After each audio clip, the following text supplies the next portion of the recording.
एक बहुत ही गरीब लड़का, जो बहुत ही गरीब था, वो अपने घर पर ड्राइवरी का काम सीखता है और ड्राइवरी का काम सीखने के बाद वो चला जाता है दुबई कमाने के लिए। गया तो था दुबई कमाने के लिए, लेकिन उसके साथ धोखा हो जाता है। जिस काम में गया था वो काम उसको नहीं मिलता है, कोई और काम मिल जाता है। जैसे भेड़ बकरी चराने का काम। वो तो अपने घर से यही सोच के निकला था कि किसी शेख के पास बढ़िया सा नौकरी करेंगे ड्राइवरी का और ऐश करेंगे, लेकिन वहाँ पहुँचने के बाद उसे भेड़ बकरी चराने के काम में लगा दिया जाता है और ये काम देखकर वो बहुत मायूस हो जाता है। अब इतने पैसे लगाकर वो गया था, तो काम तो करना ही था, क्योंकि घर की सारी पूँजी उसमें लग गई थी और घर से इतना अमीर भी नहीं था कि चलो वापस से आके कोई काम-काज कर ले। लेकिन मन मार के वो भेड़-बकरी चराने के लिए राज़ी हो जाता है। ऐसे ही एक टीले पर बैठा हुआ भेड़-बकरी चरा रहा था, सड़क के किनारे बैठा हुआ था, कोई पत्थर था उसी पे बैठ के भेड़-बकरियों को चरा रहा था। तब तक उसके सामने एक गाड़ी आके रुकती है और गाड़ी में से 2 बहुत ही खूबसूरत लड़कियाँ निकलती हैं और उसके पास जाके कहती हैं कि क्या तुम मेरे साथ चलोगे? तब वो कहता है कि नहीं मैडम, मैं आप लोगों को जानता तक नहीं, तो आपके साथ क्यों जाऊँ? तब वो लड़कियाँ कहती हैं कि तुमको बहुत ही पैसे मिलेंगे, रोज़ के 2000 रियाल मिलेंगे। अगर तुम हमारा काम करते हो तो तुम बहुत जल्दी अमीर हो जाओगे।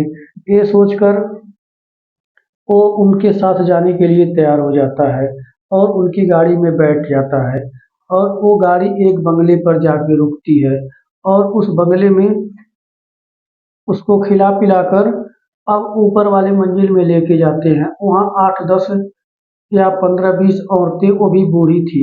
तो वो लड़का पूछता है कि यहाँ मेरा क्या काम है? तब वो लड़कियाँ कहती हैं कि तुमको इनके साथ ही काम करना है। तब ये सोचकर हैरान हो जाता है कि ये लड़कियाँ मुझे लेके आई कुछ और काम के लिए, यहाँ कुछ और काम करा रही थी। उसके मन में तो कुछ और पुलाव पक रहा था कि ये नई जवान लड़कियाँ हैं, हो सकता है कि अपने साथ रोमांस के लिए ले गई हों। लेकिन वहाँ तो बूढ़ी औरतों के साथ काम करने के लिए लगा दिया जाता है। अब क्या काम था, क्या नहीं था, ये आप लोग जब पूरी कहानी सुनेंगे तो आप लोगों को पता लगेगा। तो नमस्कार दोस्तों, मैं हूं अनिल और आप सुन रहे हैं सफ़र अकेले का। तब कहानी में हम चलते हैं अब विस्तार से। जफर नाम का आदमी है जो कर्नाटक में रहा करता है। उसकी 4 बेटियां हैं और चारों बेटियां शादी के योग्य हो गई हैं और जफर का सबसे एक छोटा बेटा है जिसका नाम शहनाज है और वो तकरीबन 19-20 साल का है, लेकिन वो काम धाम नहीं करता है, इधर उधर घूमता रहता है और बाप के सर पर सारा घर का खर्च और बेटी की शादी सब कुछ उसी के सिर पे है। और जफर भी कोई बड़ा काम नहीं करता है, वो कूड़ा और प्लास्टिक का काम करता है, प्लास्टिक बीनना पटा उसको ले जाना, उठाना, बेचना, यही काम करता है। ज़्यादा कमाई इसमें नहीं होती है, किसी तरीके से उसका घर चल जाता है। तब जफर एक दिन अपने लड़के शहनाज से कहता है कि बेटा ऐसा है, अपने गांव के बहुत लोग ड्राइवरी का काम सीख कर दुबई में कमा रहे हैं और बहुत अच्छा रुपया कमा रहे हैं। तू ऐसा कर, तू भी ड्राइवरी का काम सीख ले और हम तुम्हें दुबई भेज देंगे। अब ये बात सुनकर उसका लड़का शहनाज यही सोचता है कि बात तो ठीक है कि मैं दुबई चला जाऊँगा। अब दुबई जाने के चक्कर में वो ड्राइवरी का काम सीखने लगता है और कुछ दिन में ड्राइवरी का काम सीख कर और वो दुबई के लिए चला जाता है। और दुबई जाने के बाद उसे गया तो था ड्राइवरी के काम में, लेकिन उसे वही भेड़ बकरी चराने का काम मिलता है। और एक दिन एक टीले पर बैठकर यही पछता रहा था, तब उसके सामने वही गाड़ी आके रुकती है जो 2 लड़कियां थी और बहुत खूबसूरत थी। वो लड़कियां आके उससे पूछती हैं कि देखो तुम हमारे साथ चलोगे? तब वो लड़का कहता है कि नहीं मैडम, हम आपके साथ नहीं जा सकता, हमें छोड़ दीजिए, हम यहाँ किसी को जानते-वानते तो हैं नहीं, आप कौन हैं, कहाँ से हैं और क्या पता आप मेरे साथ क्या करेंगी?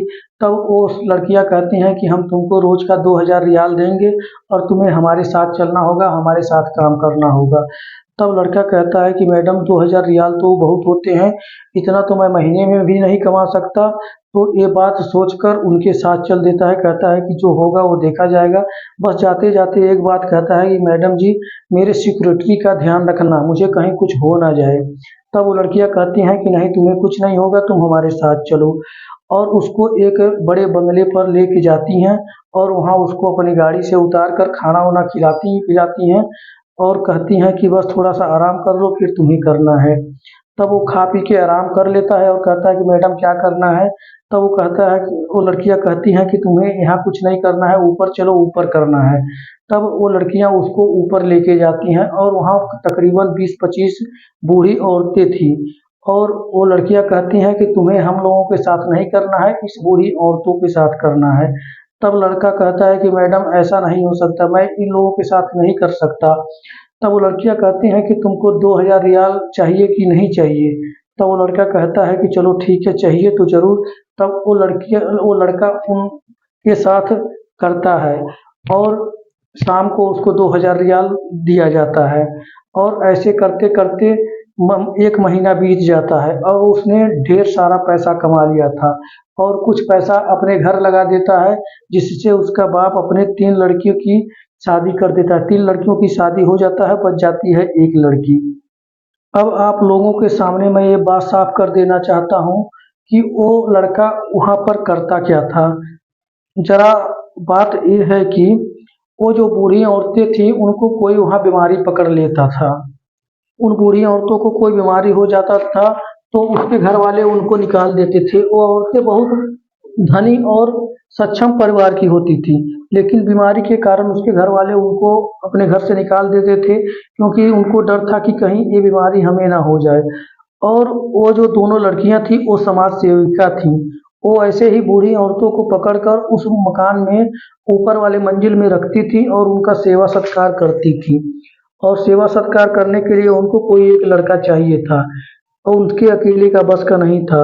और वो जो बूढ़ी औरतें थी, वो भी बड़े परिवार से थी, बड़ी धनी मनी थी, इसलिए वो पैसे की कोई कमी तो था नहीं।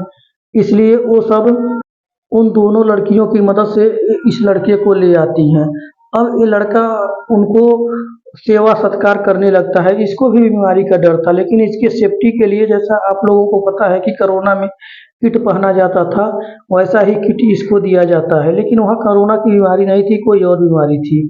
और उस किट के सहारे वो बहुत सारा इन लोगों के बहुत दिन तक सेवा सत्कार करता है और उन बूढ़ी औरतों से घुल मिल जाता है।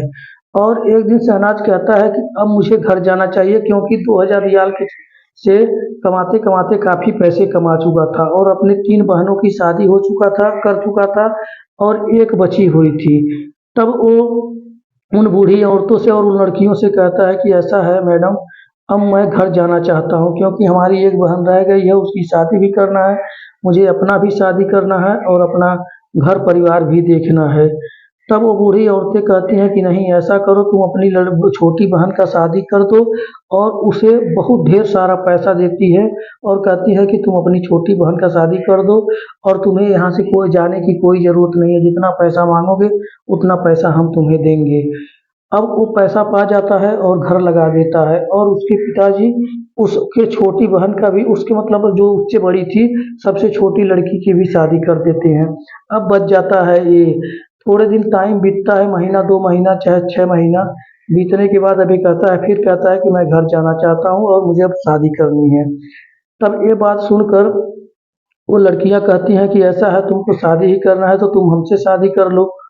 और आप लोगों को ये भी पता है कि दुबई में 2-2 3-3 सब शादी कर लेते हैं, 2-2 3-3 बीवियाँ रखते हैं। और इसको भी 2 लड़कियाँ, ये दोनों लड़कियाँ इकट्ठे इससे शादी करने के लिए तैयार थीं। तब ये फ़ोन पे अपने घर पे बात करता है कि अपने पिताजी से कि अब्बू, ऐसी-ऐसी बात है, 2 लड़कियाँ हैं, मुझसे शादी करना चाहती हैं। तब उसका बाप कहता है कि बेटा, तुम्हें शादी करना है, चाहे यहाँ कर लो, चाहे वहाँ कर लो और जहाँ मर्ज़ी कर लो, करना तो है ही है। तो कहता है कि अब्बू, ये दोनों लड़कियां मुझसे शादी करना चाहती हैं। तब जफर कहते हैं, जो शहनाज के अब्बू थे, कि बेटा, अगर वो दोनों लड़की राजी हैं, सब कुछ ठीक है, तो तुम दोनों से शादी कर सकते हो और दुबई में तो ऐसा होता ही है। तब वो वीडियो कॉल पे इन दोनों लड़कियों को दिखाता है और ये भी लड़कियां इसके माँ बाप को देखती हैं। अब वीडियो कॉल पे ही इन दोनों का मतलब बातचीत होता है और शादी तय हो जाता है और आने वाले टाइम में थोड़े दिन के बाद इन दोनों ने हंसी खुशी से शादी कर ली। अब ये तो गरीब था लेकिन इसकी किस्मत देख लो कितनी कैसे चमक गई। वो करोड़पति लड़कियां थीं और ये करोड़पति लड़की से शादी करके करोड़पति ही बन गया और दुबई में ही सेटल हो गया। अगर कोई काम काज पड़ता है तो घर पे आता है और अपना देख के सब कुछ करके चला जाता है, फिर दुबई में अपने बीवियों के साथ रहता है। उसकी वो दुबई वाली बीवी भी यहाँ पर आती हैं, कुछ दिन तक रहती हैं और फिर चली जाती हैं। पैसे की कमी तो थी नहीं, होटल में रुक जाती हैं, घर पर रुक जाती हैं जैसे मर्जी। तो दोस्तों ये कहानी आप लोगों को कैसी लगी? अगर ये कहानी आप लोगों को पसंद आ रही है तो कृपया हमारे चैनल को सब्सक्राइब करें, लाइक करें, कमेंट करें और हमें बताएं कि कहानी आप कहाँ से और किस शहर से देख रहे हैं। नमस्कार।